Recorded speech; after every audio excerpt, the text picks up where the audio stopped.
L'engrenage militaire et guerrier tant redouté entre les États-Unis et l'Iran est désormais enclenché.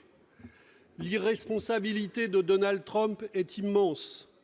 Après avoir torpillé l'accord sur le nucléaire iranien, il vient, avec l'assassinat ciblé du général Soleimani, de faire le choix délibéré d'attiser une nouvelle fois la guerre dans la région. La riposte iranienne est la conséquence programmée de cette logique de guerre voulue par le président américain, et le feu vert donné à l'offensive turque en Syrie et peut-être très bientôt en Libye n'était qu'un sinistre prélude. La logique américaine est manifestement celle de la guerre sans fin au Moyen-Orient. Les guerres s'enchaînent depuis 30 ans et aucun des conflits ne s'est réellement achevé sans que ne s'ouvre un nouveau front, augmentant sans cesse les destructions de ces sociétés.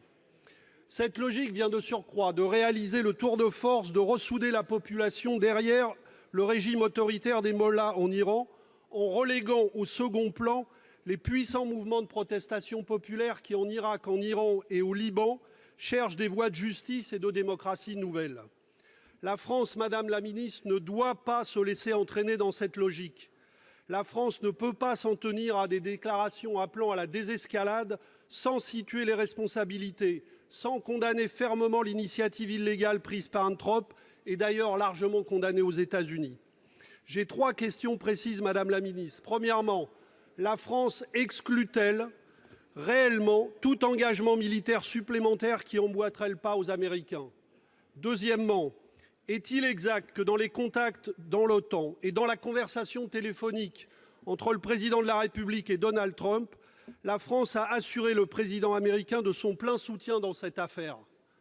Troisième question, en tout état de cause, le gouvernement, et je m'adresse en cela aussi au Premier ministre, est-il prêt, à titre exceptionnel et compte tenu de la gravité du moment présent, à saisir le Parlement par une déclaration avec vote si la question se posait d'autoriser ou non un engagement supplémentaire des forces militaires françaises aux côtés des forces de l'OTAN? Pour vous répondre, la parole est à Madame de Montchalin, secrétaire d'État chargée des Affaires européennes.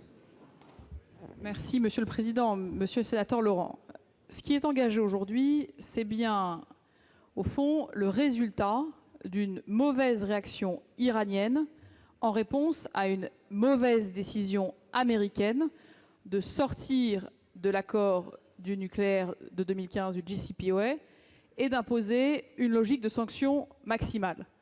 Nous l'avons dit, je le redis ici, nous ne soutenions pas cette décision américaine qui date de mai 2018. Nous avons alerté la communauté internationale sur les risques des mauvaises initiatives de part et d'autre. Et dès septembre 2017, nous avions d'ailleurs dit que le risque était bien celui d'une escalade des tensions régionales et nous avions engagé des initiatives pour une nouvelle négociation globale qui préserve l'accord nucléaire et le complète par une négociation sur les missiles et la stabilité régionale.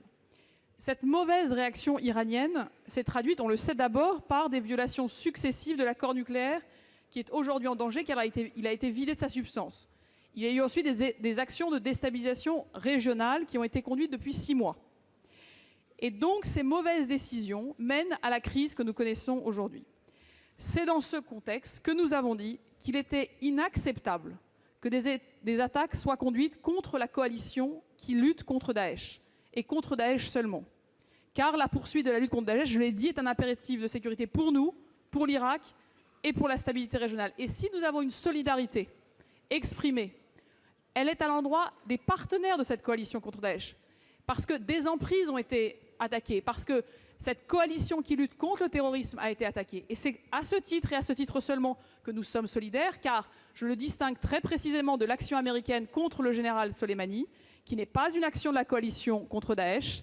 Elle a été décidée sans consultation de la France par les États-Unis, sur la base de considérations de sécurité nationale, et c'est donc une initiative américaine et de leur seule responsabilité. Alors la priorité absolue, monsieur le sénateur, et effectivement, n'est pas d'engager de nouvelles forces, elle n'est pas de rentrer dans une logique d'escalade, mais bien d'appeler la démocratie, et notamment avec nos partenaires européens, à la désescalade, à la retenue et à la responsabilité. Je vous remercie.